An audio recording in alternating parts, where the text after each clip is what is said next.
آج پوری دنیا کا انسان ایک چیز چاہتا ہے صرف، اب بس اس کو ایک چیز چاہیے۔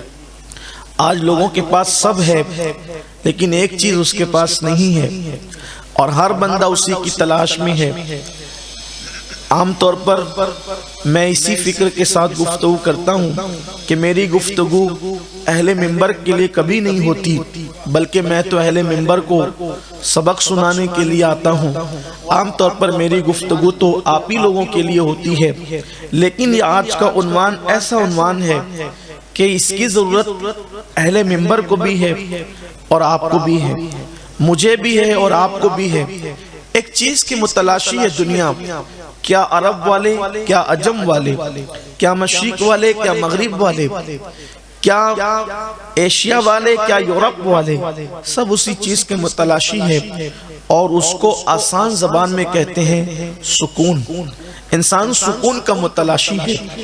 انسان کبھی یہ تصور کرتا ہے سکون ملے گا تو کہاں ملے گا؟ سکون چاہیے، نوجوانوں کو بھی سکون چاہیے، بوڑھوں کو بھی سکون چاہیے، بچوں کو بھی سکون چاہیے، مسلمان کو بھی سکون چاہیے، غیر مسلم کو بھی سکون چاہیے۔ انسان ہے سکون کا متلاشی۔ کبھی انسان نے تصور کیا سکون تو انہیں ملتا ہے بھائی جن کے پاس دولت کی انبار ہو، جن کے پاس بینک بیلنس ہو، لیکن اگر ہم دولت مندوں کی زندگی کو دیکھیں گے، دراصل ہم لوگ وہ لوگ ہیں جن کا تعلق عام طور پر غریبوں سے بھی ہے اور دولت مندوں سے بھی ہے۔ میں نے ہندوستان کے ان بڑے بڑے کروڑ پتیوں کے گھر میں قیام کیا جن کو دیکھ کر لوگ رشک کرتے ہیں، لیکن جب میں ان کے گھروں میں گیا تو انہوں نے مجھ سے یہی کہا، سب ہے لیکن سکون نہیں ہے۔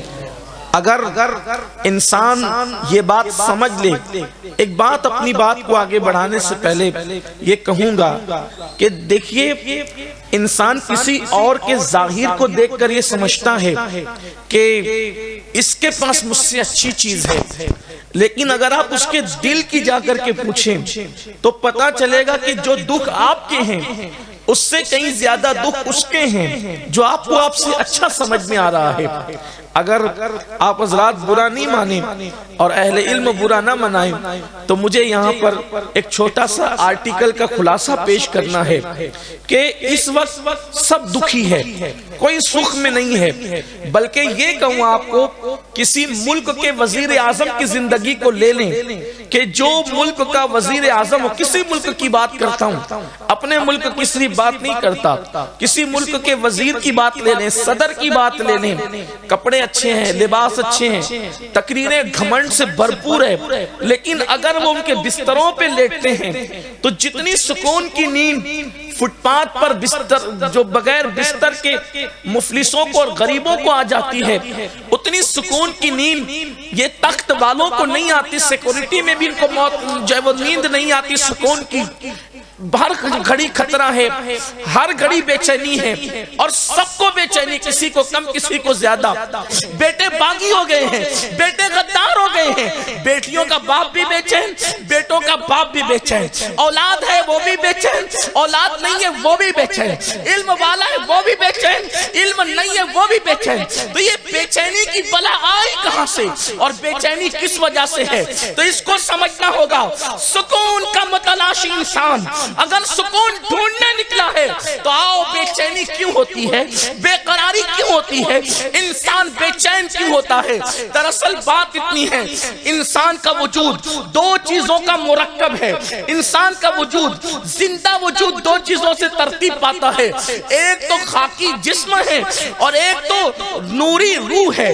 جسم اور روح جب دونوں ملتے ہیں تو انسان کو زندگی ملتی ہے، انسان کو حیات ملتی ہے۔ جسم بنائے خاک سے، روح بنی ہے نور سے، اور پھر روح جو ہے وہ اللہ کی طرف سے عالم بالا سے آئی ہے۔ اللہ کا فرمان ہے وَنَفَخْتُ فِي مِن رُوحِي، تو میں نے انسان کے اندر اپنی روح کو جلوہ گر کیا، اپنی روح کو ڈال دیا۔ قرآن اس کو امر ربی بھی کہتا ہے، رب کا حکم بھی کہتا ہے، امر بھی کہتا ہے۔ تو یاد رکھو، جسم کی فطرت میں خاکیت فطرت ہے، جسم کی فطرت خاکی ہے، جسم کی فطرت خاک نشینی ہے۔ اللہ اکبر، جسم کو کھانا چاہیے تو سکون ملے گا، جسم کو ہوا چاہیے تو سکون ملے گا، جسم کو پانی چاہیے تو سکون ملے گا، جسم کو نیند چاہیے تو سکون ملے گا۔ لیکن جسم کے پرسکون ہونے سے کبھی انسان پرسکون نہیں ہوتا جب تک کہ روح پرسکون نہ ہو۔ سکون کے لیے روح کا سکون ضروری ہے، روح پرسکون ہوگی تو انسان بھی پرسکون ہوگا۔ میرے پیارے آقا علیہ السلام کے پیارے دیوانوں، تو یہ جو روح ہے، روح یہ آئی ہے عالم بالا سے، اللہ کی طرف سے۔ تو اس کو سکون کس طرح ملتا ہے؟ جیسے مچھلی کو سکون پانی میں ملتا ہے، درندوں کو سکون جنگل میں ملتا ہے، پرندوں کو سکون ہواؤں میں پرواز سے ملتا ہے، ویسے روح کو سکون اللہ کے ذکر میں ملتا ہے، اللہ کی عبادت میں ملتا ہے، اللہ سے وفا میں ملتا ہے، اللہ کے قرب میں روح کو سکون ملتا ہے۔ اللہ اکبر، تو جب انسان اللہ کی عبادت کرتا ہے روح پر سکون ہوتی ہے تو اس کو سکون مل جاتا ہے، اللہ کا ذکر کرتا ہے روح پر سکون ہوتی ہے تو اس کو سکون مل جاتا ہے۔ اسی طرح جب رب کا قرب اختیار کرتا ہے روح پر سکون ہوتی ہے تو اس کو سکون مل جاتا ہے۔ اللہ کی خشیت میں گناہوں کو یاد کر کے آنسو بہاتا ہے، روح پر سکون ہوتی ہے، اس کو سکون مل جاتا ہے۔ پھر انسان بے چین کیوں ہوتا ہے؟ جب انسان گناہ کرتا ہے، جب انسان آوارگی کرتا ہے، جب انسان عیاشی کرتا ہے تو روح بے قرار ہوتی ہے، اور جب روح بے قرار ہوتی ہے تو انسان کا پورا وجود بے قرار ہوتا ہے، انسان بے قراری کا شکار ہو جاتا ہے۔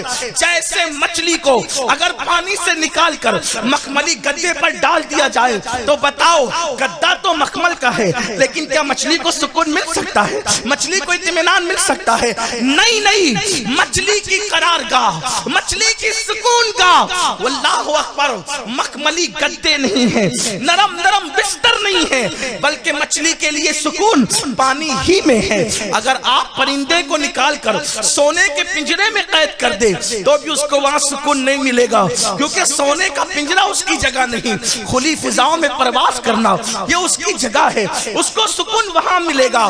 آج پوری دنیا اس لیے سکون کو ڈھونڈ رہی ہے اور پوری دنیا اس لیے بے قرار ہے کہ پوری دنیا کے اندر گناہ بڑھ چکے ہیں، پوری دنیا کے اندر جرائم بڑھ چکے ہیں، اور وہ بھی ایسے ایسے گناہ جن کا نام لینے میں شرم آتی ہے۔ آج پوری دنیا کے اندر مسلم ہو غیر مسلم ہو، علم والا ہو جاہل ہو، امیر ہو غریب ہو، آج پوری دنیا کے اندر اللہ اکبر زنا کی وبا بڑھتی جا رہی ہے۔ پوری دنیا تو اپنی جگہ، ہمارے ملک پیارے ہندوستان کے اندر گینگ ریپ کی واردات، زنا کی اڈوں کی آبادی، پکنک کے نام پر، لڑکیوں سے دوستی کے نام پہ باضابطہ طور پر زنا کو، بدفعلی کو رواج دیا جا رہا ہے۔ کہیں پر سودی کاروبار، الگ الگ سنگٹھنوں کے نام پر مسلمانوں کو سود میں، بیاج میں گرفتار کیا جا رہا ہے، جبکہ حضرت مفتی صاحب قبلہ موجود ہے۔ آپ کو پتہ ہونا چاہیے ہمارے مذہب کی تعلیم یہ ہے کہ بھوکے رہنا تو گوارا کر لو، مگر سود کے لقمے کو کبھی گوارا نہیں کرنا، اس لیے کہ ہمارے آقا سچے نبی صلی اللہ علیہ وآلہ وسلم نے فرمایا جس نے سود کا ایک لقمہ کھایا گویا اس نے اپنی ماں کے ساتھ 36 مرتبہ زنا کیا، اتنا عذاب اس کو دیا جائے گا۔ میں پوچھنا چاہتا ہوں قوم مسلم سے، داڑیاں لمبی کرنے سے دلوں کو سکون نہیں ملے گا، صرف سروں پر خوبصورت ٹوپیاں پہننے سے دلوں کو سکون نہیں ملے گا۔ یاد رکھنا سکون دل میں آتا ہے، اور اس کے بارے میں آقا فرماتے ہیں التقوی ہاں ہونا، تقوی یہاں ہے، اللہ کا ڈر یہاں ہے، اللہ کی خشیت یہاں ہے، پرہیزگاری یہاں ہے، عشق مصطفیٰ یہاں ہے۔ دل کو آباد کرو، جسموں کو آباد کرنے والوں اپنے دلوں کو آباد کرو۔ گناہ بڑھ رہے ہیں، کوئی جھوٹ بول رہا ہے، کوئی نماز کو ترک کر رہا ہے،